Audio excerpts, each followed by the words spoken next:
This is the mausoleum at Frogmore, close to Windsor Castle, where Queen Victoria and Prince Albert the Prince Consort lie buried. As a great-great-grandson, I've always had a considerable fascination for them and the influence they exerted. This film focuses perhaps rather on Prince Albert, who was responsible for some of the things we take for granted in this country today. He helped fashion the constitutional model of our monarchy. He had a hand in social reform. He was a patron of the arts, and he built some of his family's great houses.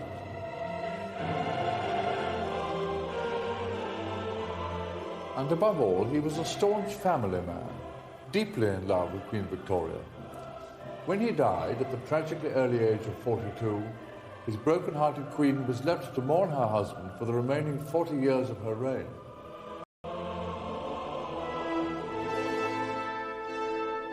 I always get a strong feeling of Queen Victoria's sense of loss from this photograph of mine, which shows Prince Albert, and in her own handwriting, Queen Victoria has written, "Beloved Papa," meaning Albert, from poor, broken-hearted Mama.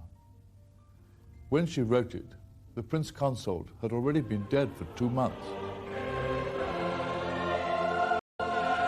No human power will make me swerve from what he decided and wished.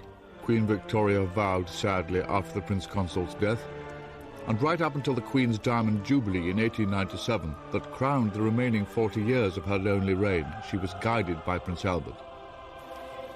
The man she had loved so passionately at the beginning of her life was now no longer at her side. But his legacy still lives on here in this country.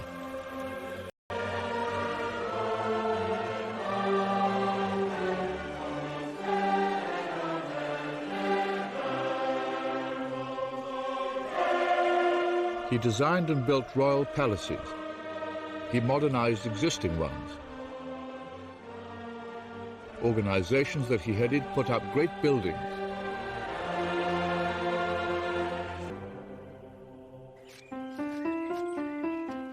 Before he was 30, Prince Albert designed and built Osborne House on the Isle of Wight as a romantic hideaway for the Queen and his family. The house remains much the same as it was then, a tribute to the remarkable artistic taste of the Prince Consort. The Queen wrote in her journal, the great diary she kept for 70 years. How happy we are here, and never do I enjoy myself more than when I can be so much with my beloved Albert and follow him everywhere. We have to remember that Queen Victoria was only 18 when she became sovereign. By the time she was 40, she was raising a family of 9 children, and still her responsibilities for her country and its colonies were enormous. She'd also survived a lonely and friendless childhood. As Queen, she'd grown totally dependent on Prince Albert. Victoria wrote, "Consequently, I owe everything to dearest Papa, Albert. He was my father, my protector, my guide and advisor in all and everything.